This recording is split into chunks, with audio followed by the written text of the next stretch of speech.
One of the most poignant moments in Baz Luhrmann's Elvis comes near the end of the film, when we hear Elvis reciting a fable about a bird with no legs. In this story, the bird can never land. It must remain in flight for its entire life, and can only touch the earth when it dies. It's a haunting image, and it works beautifully as a metaphor for Elvis himself, restless, always moving, unable to ever truly come down. But what really makes that moment even more poetic is that the speech wasn't written for the Elvis movie at all. It comes from Tennessee Williams' play Orpheus Descending, later adapted into the 1960 film The Fugitive Kind. The lead character, Val Xavier, was widely believed to be inspired by Elvis. A southern drifter, a guitar player, dangerous, sensual, unsettling to the world around him. In other words, the bird with no legs was always meant to be Elvis, even before Baz's film gave him those words.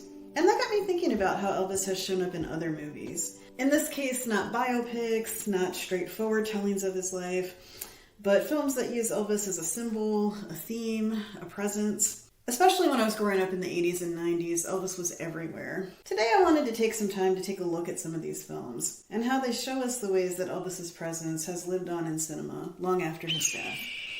I've been thinking a lot about legacy, and how it's a living thing. It evolves, it changes, and how it also gets reinterpreted over time. I think this is particularly true of Elvis's legacy. When we go back and we look at the ways in which he's appeared in culture in the decades following his passing, it gives us a very interesting snapshot of different moments in time, and how the culture was processing Elvis during those periods. For this, very clearly, the movies that I looked at here were specifically not biopics, not movies that were technically about Elvis, not movies that Elvis starred in, but movies that were Elvis adjacent. Movies where Elvis appeared in one shape or form and was a major theme in the movie or a plot point for the movie.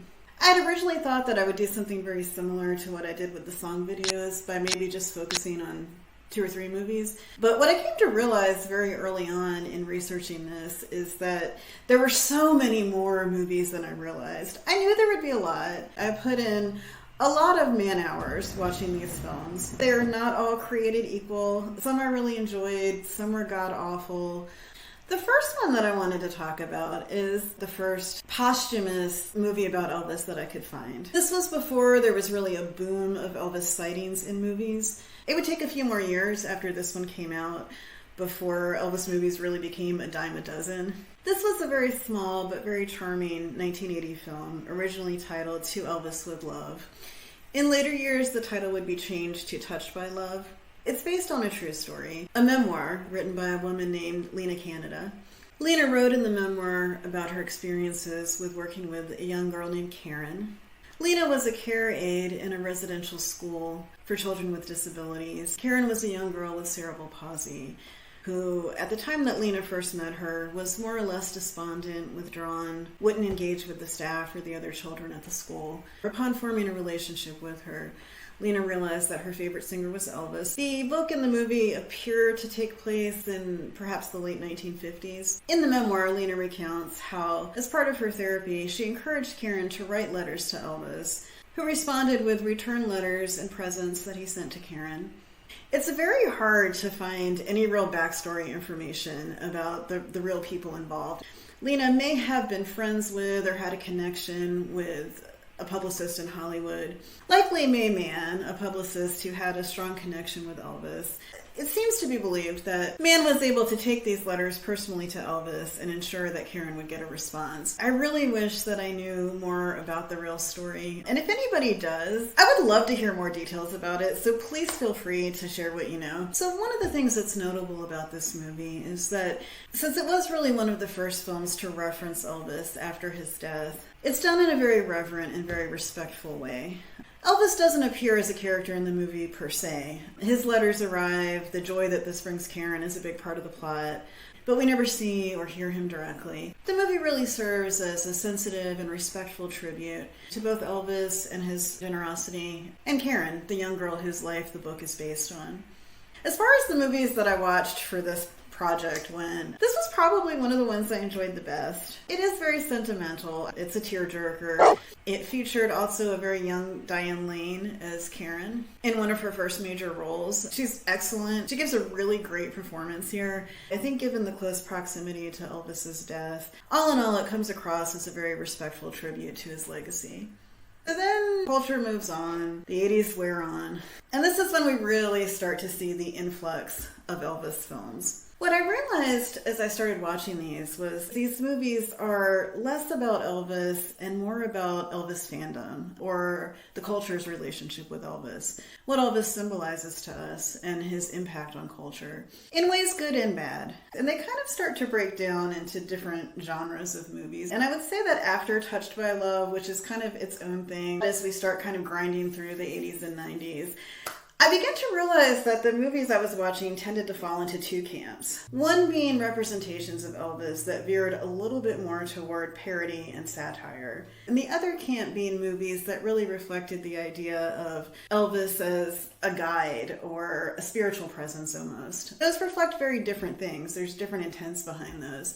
What at first looked like this huge slew of really unrelated movies, they all started to kind of neatly fall into one of those two categories. In some cases, I was stretching it a little bit. So in the first camp, we have this representation which almost became a cultural shorthand after a point, and frankly, a lazy one. I never actually realized until I sat back and subjected myself to all these films how many of them used Elvis tribute artists as a sight gag or a plot point. Or a punchline. The more I watched it, the more frustrating it got to me. One thing I realized is that when Elvis's image was used like that, and not just in movies, you saw this in commercials, TV shows, print ads, they weren't really even referencing Elvis so much as they were referencing ETAs. Now, for the purposes of this video, I'm going to use the phrase Elvis impersonator, not because that is generally how I think of tribute artists, but because I think a true Elvis tribute artist, an ETA, and a Hollywood Elvis impersonator are two very different animals. I really came to realize the more I watched this, how much the Elvis impersonator is a Hollywood creation, a trope that doesn't really exist, as opposed to an ETA. For the world of Hollywood Elvis impersonators, though, this became a very lazy gag to me. What exactly was being referenced here? Like, what was it about this image that made it so appealing to people to continue to recycle over and over again? The joke wasn't really that funny. I started to realize the more I watched it that I don't think the joke is so much intended to be on Elvis as it is that trope became kind of a shorthand for American excess, legacy turned into consumerism, identity, mediocrity. And by mediocrity, what I mean by that is that the joke about the impersonators is that they had very little talent. They were kind of leeching on to Elvis for a sense of identity, kind of sleazy, kind of corny. You never saw them in any other Elvis-related attire other than a jumpsuit and a belt. These wouldn't be people who were representing the 50s Elvis or the 60s Elvis. They took one version and replicated it over and over and over again. And I think in some ways that kind of shows the inability to replicate greatness. So this trope most notably started in the early 90s with the Nicolas Cage film Honeymoon in Vegas. The skydiving Elvises. When I went back to watch this again, I was really struck by how unfunny it seemed to me. And I will say here that I don't think that this was a movie that set out to mock Elvis or make fun of him. I think in some ways the intent of having the skydiving Elvises in this film was just kind of to celebrate everything that is big and flashy about Vegas, and who could possibly personify that better than Elvis. I think that when I look back on that time and culture, and that kind of punchline, sight gag presentation of Elvis impersonators, I just don't find it amusing. I think it was indicative of an attitude toward Elvis that did rob his legacy of its dignity. That was harmful to his legacy for a time. Another thing about the way that these impersonator characters are always portrayed in these films, it's like, it's like they're acting like Elvis 24/7. Like they can't separate themselves from him. And so the mannerisms, the things they're saying, their behavior don't reflect to me the real Elvis at all. So you start to realize how big of a gap and disconnect there was between that particular presentation of Elvis in culture at that time and the reality of who he was. Looking back and watching some of these movies again, I just didn't have a lot of love for that particular presentation. Guns, girls, and gambling. 3,000 Miles to Graceland, and then a really strange one called Elvis Has Left the Building. And I do want to talk about this one for a minute. I'd never heard of it before. Now, some of these movies were better quality and more commercial. A lot of them also were smaller budget, B movies, indie movies, not necessarily things that were heavily marketed or seen. Elvis Has Left the Building is from the early 2000s, and it's a really strange little movie. The theme of the movie, it's kind of a black comedy. Various Elvis impersonators keep dying these like horrible, horrific deaths and freak accidents, almost to the point where it looks like there's some kind of curse. And what it does imply at the end is that these accidents are happening as an act of Elvis himself. He's kind of up there. He's sort of fed up with all these impersonators watering down his legacy. And so he kind of compels the universe to do things to get rid of them. In that regard, I think this movie is a little bit different from some of the others in that it actually is very respectful of Elvis. There are characters in this movie who are not being made fun of or murdered, who have a heavy reverence for Elvis. And I think ultimately that's the side the movie was landing on. I mean, it's not a very deep movie. I mean, for one thing, I might be overthinking it a little bit. For whatever reason, the Elvis impersonator just became a funny joke, and this movie kind of exploits that. That's very diminishing to Elvis tribute artists who are very talented, who treat Elvis with a lot of care and reverence and respect. That's a representation that I am not sorry to see go. Once in a blue moon, it was okay. Like I do think the Golden Girls episode that features Elvis impersonators is pretty funny. I also want to make it clear that wasn't the only representation. That was one side of the coin, but here's another one. And this was the idea of Elvis being used as a guiding figure, where Elvis would sort of appear in these films as a spiritual presence. There was also an idea of Elvis really being presented in like a sort of a mythic light. And there are some films that reflect that. I think probably one of the ones that emphasizes this idea the best is a late 90s movie called Finding Graceland.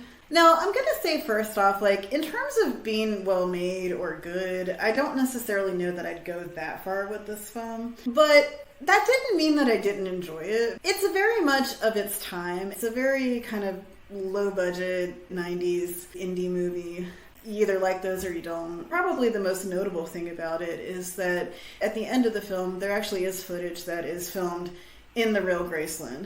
And also some scenes that are shot in Memphis and give you an idea of what it looked like at the time. This movie is about this kind of mysterious drifter who goes around and sort of ends up finding these kind of lost and broken souls and helping them find their way. Kind of like that show Highway to Heaven, except instead of an angel, this person claims to be Elvis. And the character is played by Harvey Keitel, who clearly looks and sounds nothing like Elvis. Initially, everybody thinks that he's crazy, separated from reality, but then he ends up sort of teaching life lessons and helping people see the light and helping people find their way. Was he crazy? Is it really Elvis? Or is it more that he's the spirit of Elvis? Because again, this is a movie that really leans into the idea of Elvis's generosity and his love for humanity. I liked it. It's very 90s.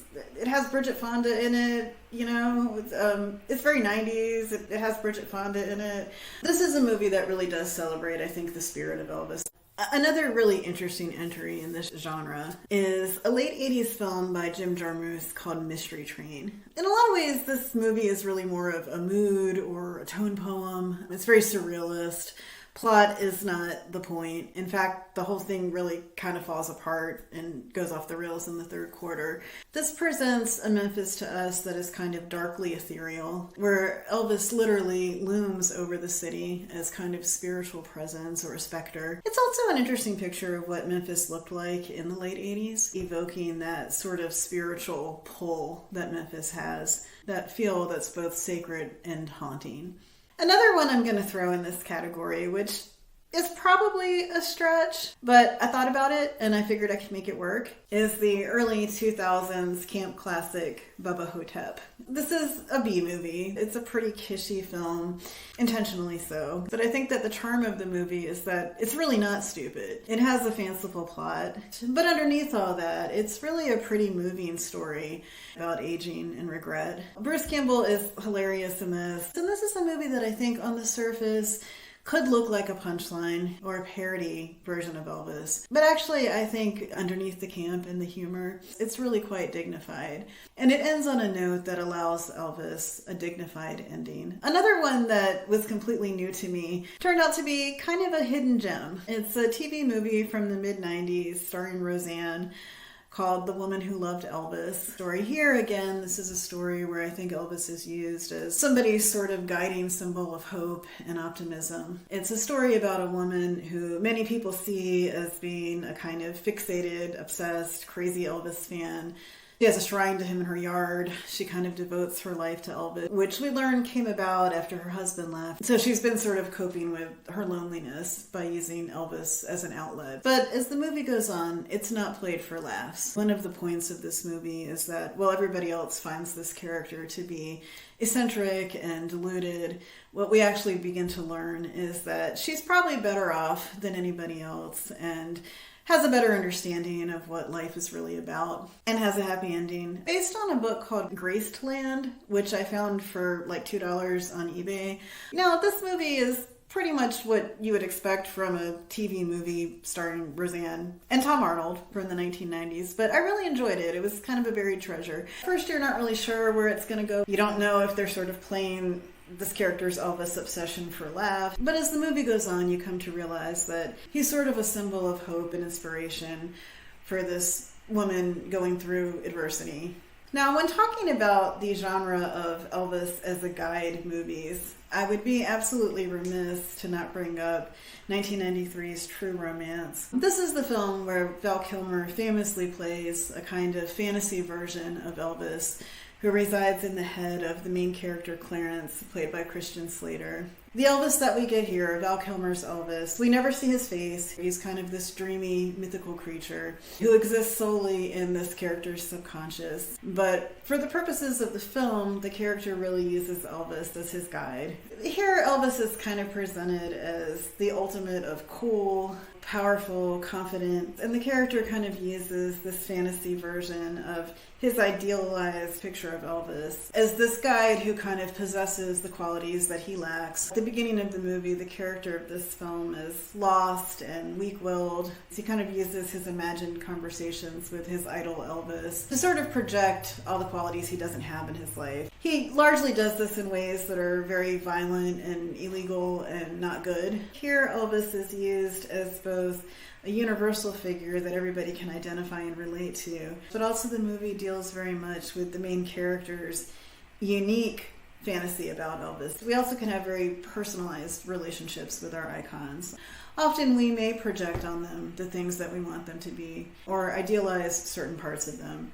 There's an interesting scene in the movie where the character is flipping through a magazine and he sees an article about Elvis fans, and he's commenting to somebody about it and saying, "Oh, I love Elvis, he's my idol, but I'm not crazy like these people. They're just pathetic." When meanwhile, this character is largely divorced from reality and engaging in a series of increasingly disturbing and violent behavior. There's a certain irony there in that he feels protective of his version of Elvis, the way he celebrates Elvis, his fantasy of Elvis, versus getting defensive about other people's image of Elvis or the ways that they may express their fandom.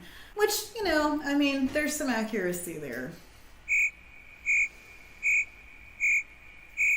It's a really interesting film, a cult favorite, an early Quentin Tarantino project. He wrote the script, and although he didn't direct it, it definitely is a movie that has his sensibility and his feel. It feels kind of like a proto-Pulp Fiction. There is a lot of violence. So going back a little bit to the Elvis movie and the bird with no legs speech, we have a little bit of a full circle moment here. That monologue was originally written in the late 1950s, intended to be the words of a character based on Elvis. And a young Elvis. That monologue was written back when Elvis was young and just starting out and just starting to shake the world up. Those words proved to be very prophetic.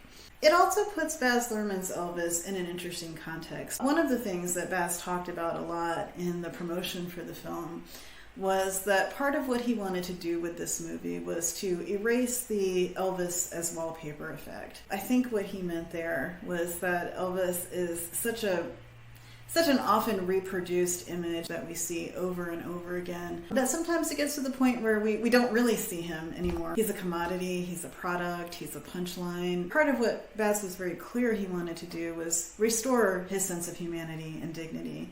And I think also what he was trying to do was to take these presentations of Elvis that had existed in films prior, whether it was movies that referenced Elvis, like what we've talked about today, or actual biopics, and counterbalance it to maybe take some of these satirical versions that some of us had become conditioned to and deconstruct that a little bit, wipe away some of that damage, and show us a dignified Elvis in all of his greatness and humanity. I think that informed how this project was approached. I think it was able to present Elvis in a fresh and urgent and relatable way to younger people who maybe hadn't grown up with the baggage and the conditioning of some of those previous presentations. And I think that in trying to maybe get a handle on the cultural moment we're in now and how Elvis might be perceived by the mainstream, I feel very encouraged by the fact that as I'm filming this, it's just a few days after the premiere of Baz Luhrmann's epic at the Toronto Film Festival. The reviews are stellar. The hype is high. The audience response is highly enthusiastic. It's a very anticipated movie. It is getting raves, and there is so much love and excitement for this film, and I cannot wait until we hear that there's a distributor and a release date so that the rest of us can see it. I think just looking at that adoring and enthusiastic reception makes me feel very hopeful about the moment in time we're at now.